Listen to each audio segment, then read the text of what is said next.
如果有人問你，你信耶穌㗎？你會點答？或者答案唔係淨係得信定係唔信？信耶穌其實係一個一生入邊持續改變嘅歷程，所以我會話我信緊。We are all faithing together。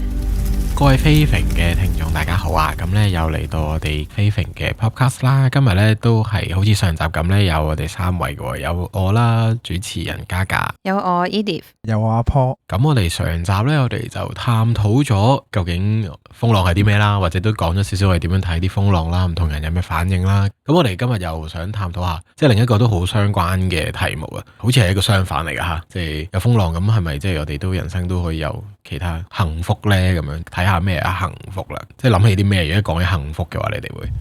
因為我覺得如果我哋一講風浪嘅時候呢，其實都會引申其實我哋點樣睇人生有咩幸福嘅嘢係喺度呢？咁以至我哋同時睇幸福又睇下風浪，其實係一啲好相關嘅嘢，可能都會影響到我哋點樣睇風浪嘅。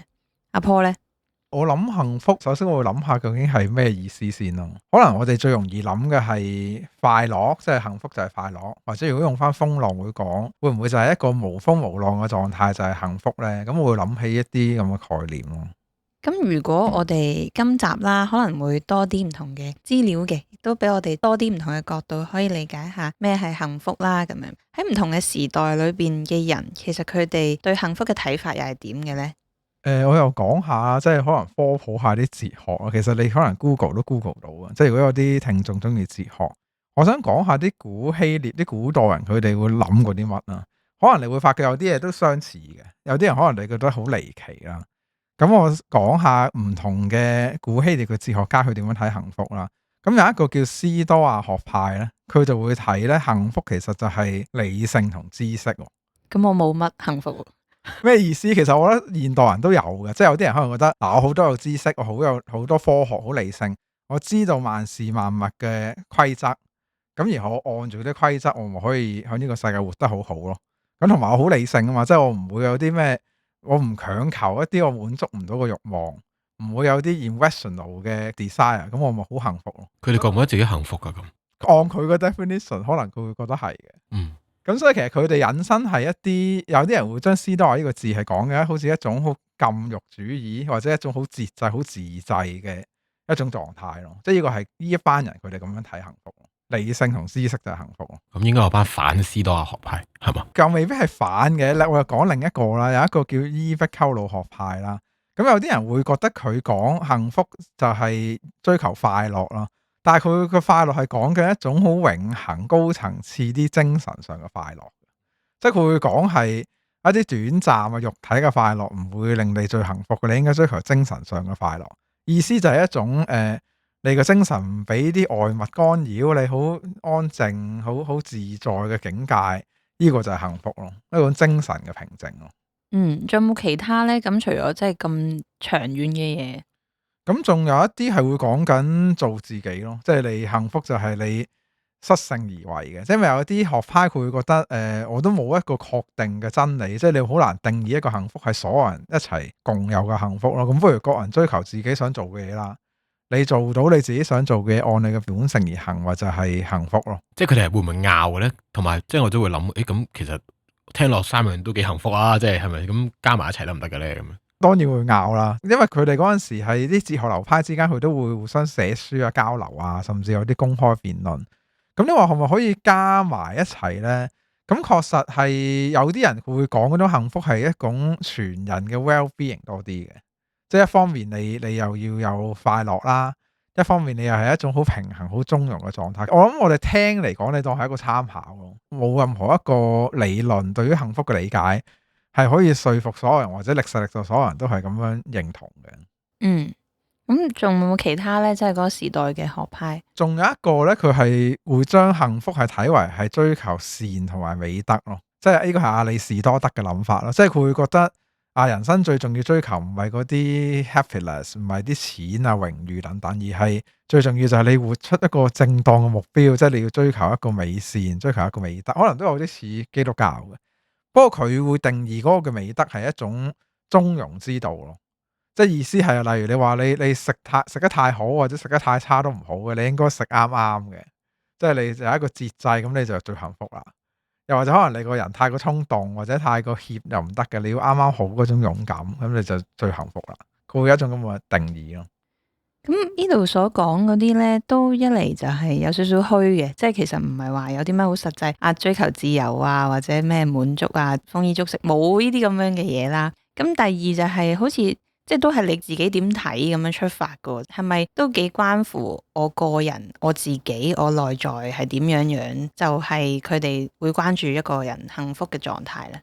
其實你都偏頗佢哋一個重點喎，即係其實佢哋都係某程度上，佢頭先嗰啲定義嘅幸福都好似係佢自身嗰個人，佢就可以追求到咯，即係冇咗一種社群響度。又或者如果我哋放開信咗，可能我哋會諗埋啲上帝係點。咁頭先佢哋嗰啲說法又真係確實比較少討論呢種向度咯。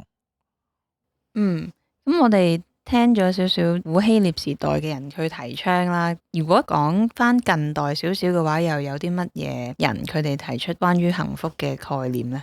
我會諗起一個哲學嘅流派咯，你可以譯佢做功利主義，或者有啲人譯做效益主義嘅。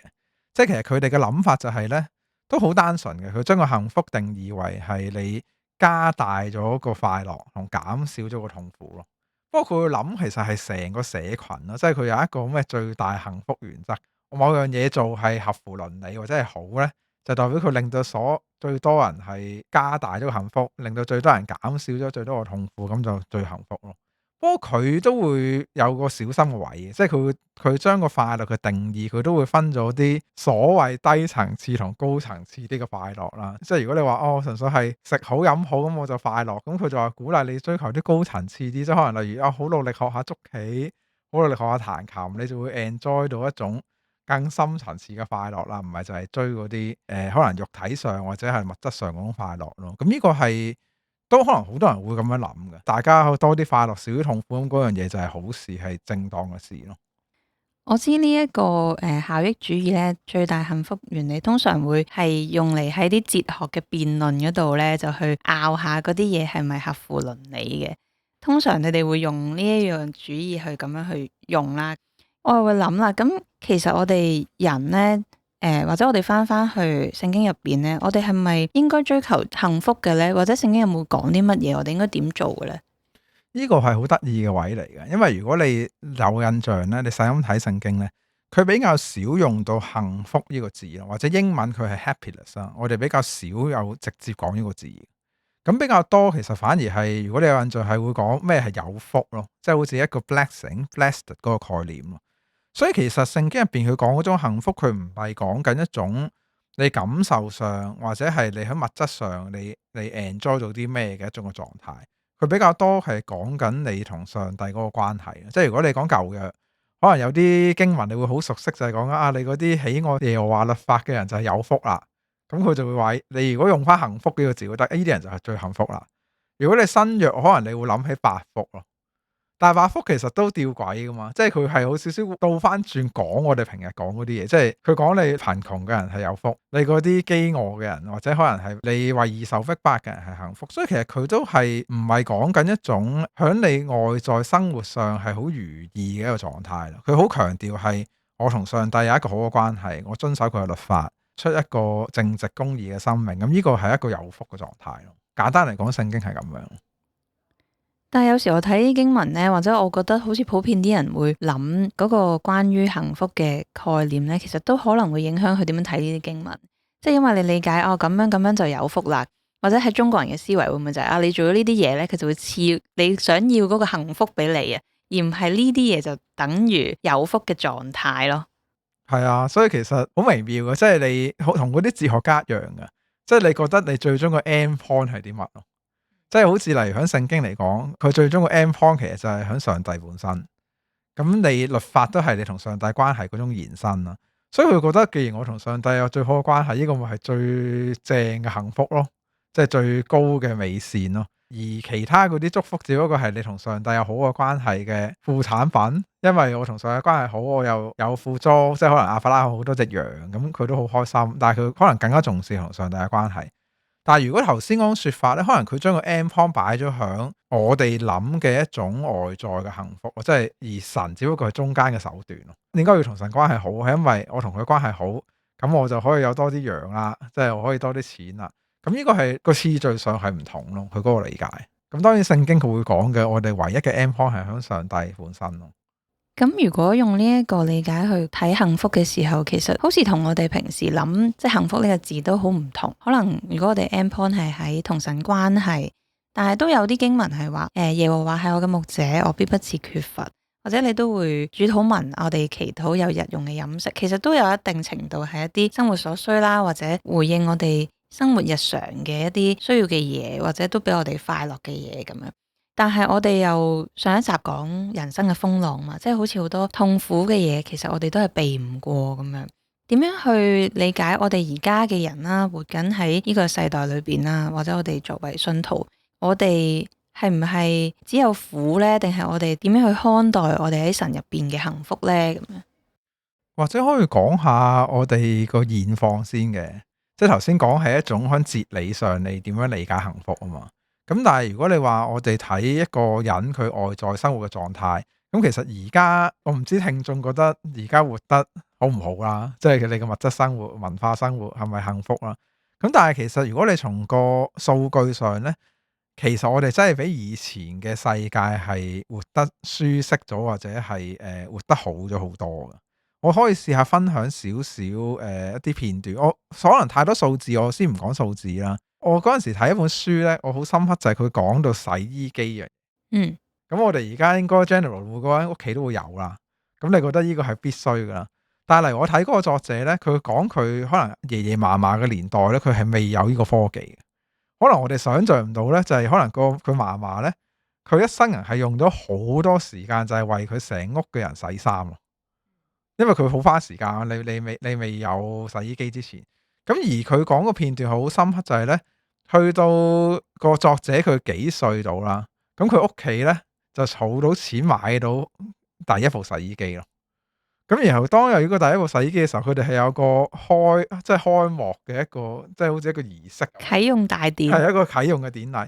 咁然後嗰個嫲嫲咧，其實佢已經年紀好大，佢人生洗咗好耐衫，佢就真係擔張凳坐喺度睇佢喺度住，我覺得好神奇。即係因為佢冇經驗嗰樣嘢。咁然後佢媽咪咧就同個作者啦，即係仲係小朋友講啊，而家我多咗時間，我可以帶你去圖書館睇書啊。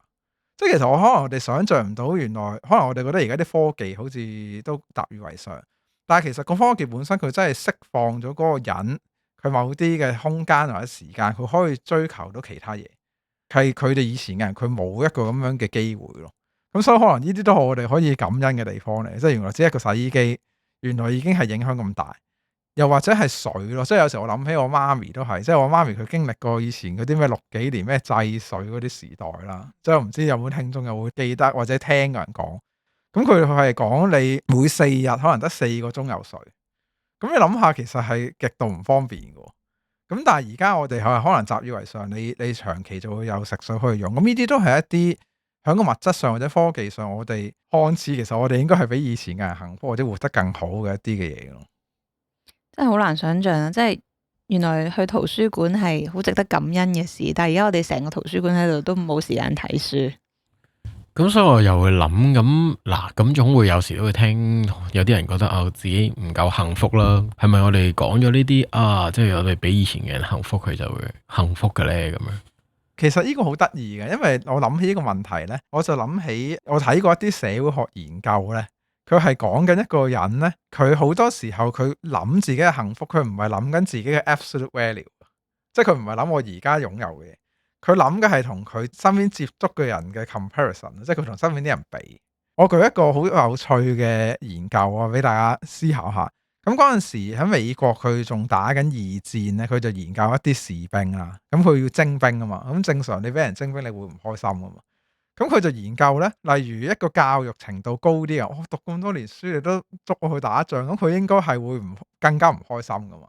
即係相比起嗰啲教育程度低嘅，更加憤恨，做乜徵召入去？但係佢收到嘅數據發覺係相反，即係嗰啲教育程度低啲嘅人被徵兵咧，佢更加唔開心，更加憤恨。咁佢後來就發現咧，原來佢哋係比較緊佢身邊嘅人參考嘅人咯。咩意思咧？就因為如果你係喺嗰個年代，如果你係教育程度低啲嘅人咧，可能你係做緊啲工業、農業嘅嘢咯。咁佢比較有可能係因為呢啲嘢係對個國家係重要嘛，就算喺戰爭時期，所以佢就會免個兵役啦，你繼續種田啦，你繼續做工廠啦。咁所以喺嗰啲教育程度低嘅人咧，咦好多人都免兵役喎。我咁啱就俾人徵咗兵入去，佢就覺得唔開心咯。compare to 佢啲 friend。咁但係嗰啲教育程度高嘅人咧，反而其實佢可能身邊好多人都會被徵兵咯。咁佢識嘅人，佢都係啲教育程度高嘅人。咁佢被徵兵嘅時候，佢反而冇咁抗拒咯。咁所以其實呢啲例子，我想講就係可能人嘅困局就係我哋對幸福嗰個理解，其實係同人比較出嚟。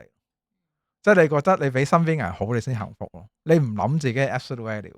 即係而家你有埋啲 social media 啊、IG 啊、Facebook， 都有人研究過話，你睇得越多 IG 係會越唔開心噶嘛。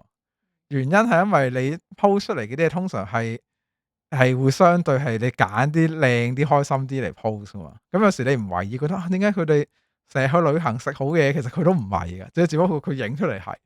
咁你俾自己就覺得我冇佢咁幸福咯。咁我覺得可能有呢個因素咯。我哋好難同遠古嘅人比咯，但係我哋同我哋當代嘅人比，或者你香港比翻香港，你個心態如果成日就係望到啲勁過你嘅人，咁你咪唔開心。